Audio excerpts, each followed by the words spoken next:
clarify this for me. Is the national team coach an employee of the ministry or an employee of the Ghana Football Association? Well, so he's paid by government. So indirectly, I would say he should be an employee of the ministry because the national teams belong to the state.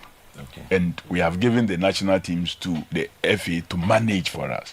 So they normally are tasked to hunt for these technical persons to help us deliver the reason for which we have these national teams. But ultimately, the ministry would have to be in the known. And so the ministry, if you look at the contract that is done, the ministry official witness the contract that is normally signed. So I must say that the ministry is involved. It's not an FA alone team, but we pay him. Okay. And does the interest go beyond just the pay to his technical reports? Does the ministry sit in on those things? Do you have a say? Well, or you just leave that to the FA? The ministry directly don't sit in, but since it's a national team and you are interested in the performance of the national team because you are the one that is investing. Correct. The money that is paid this coach, the money that is spent on the players, it's the taxpayers' money. So you have a direct interest per the arrangement. Again, as I have stated in previous episodes, the way the organogram of the FA works, when it comes to FA-induced or FA-organized events, fine. You don't have any say in it. You can't interfere in it. But when it comes to the national team, where it's taxpayers' money, where you and I are paying, where it's my money, it's your money, we do have the right to ask how our money is being utilized, how is it being spent. Over a couple of years, it's been seen as haram for citizens to ask for accountability, and that is wholly wrong and very condemnable because it is my money that is spent on the Black Stars. It is your money. It is your taxes. Whenever you go to the bank and there's been money deducted, these are some of the things the money is being used for. So accountability needs to be in the footballing sector. It is not an island on its own.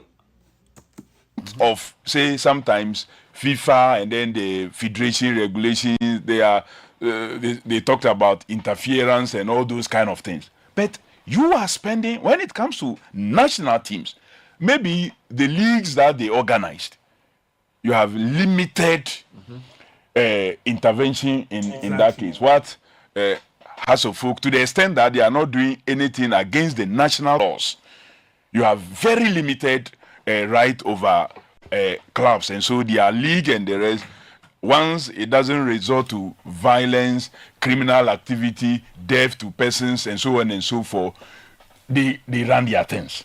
Okay. But even on that, this time around, government have decided to mobilize resources to support the league. So we are interested in what happens, and that is why we are interested in the governance structure for the leagues, for the clubs. Stay with the coach.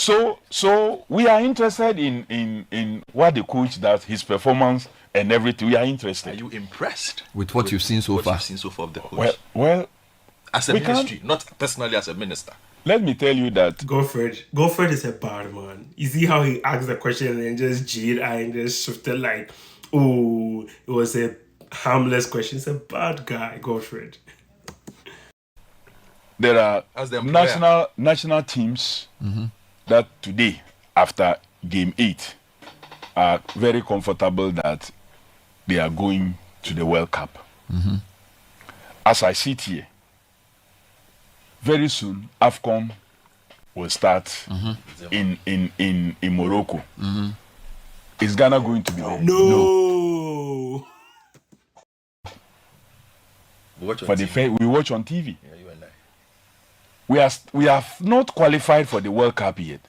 We still need a win and a minimum draw to comfortably say that as far as our group is concerned, nobody can. Depending on who you ask, I don't think we need a win or a minimum draw. I just think we need a win against Comoros, especially, or even a draw would be fine because depending on who is closer to us, with Madagascar, we have a better head-to-head.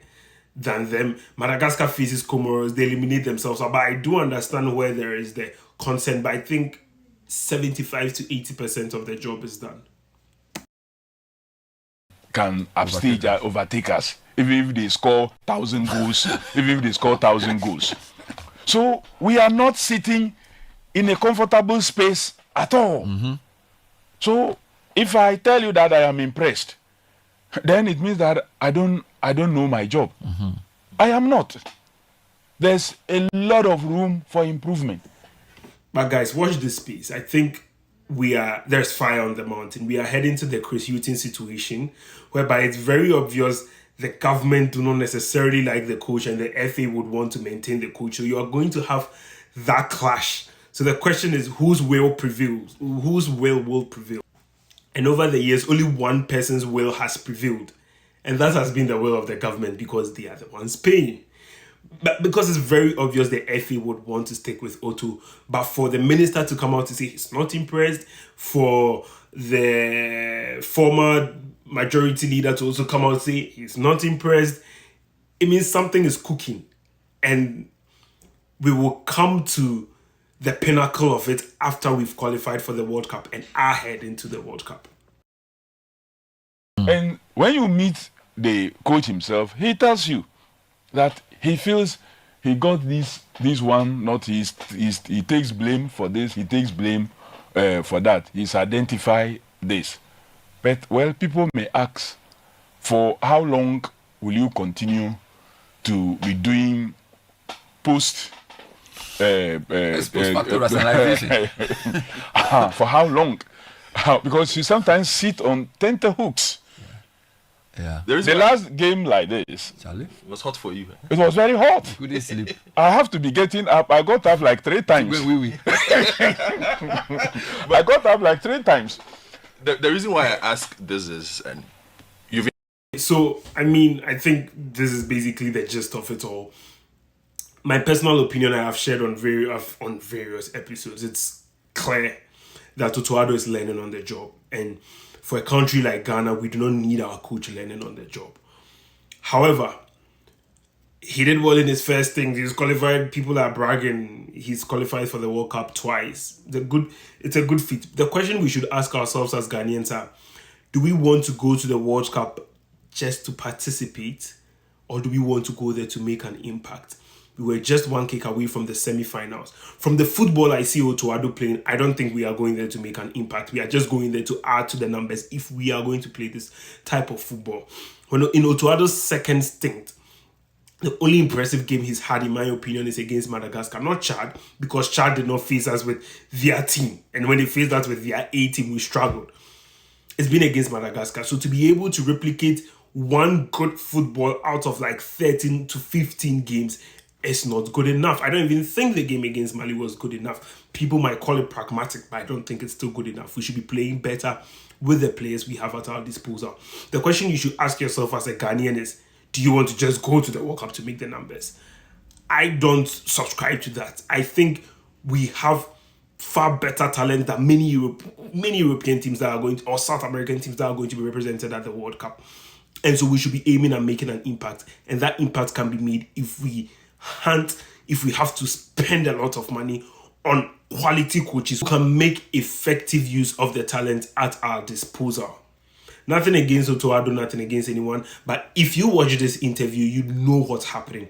You know there's going to be a civil war once we make it to the World Cup. And it will be interesting to see how it all comes to an end and whose will prevails. I have my bets on the government wills prevailing. And I will bet that Addo won't be the man taking us to the World Cup. The reason I'm saying that is for the ministry to come out to say this.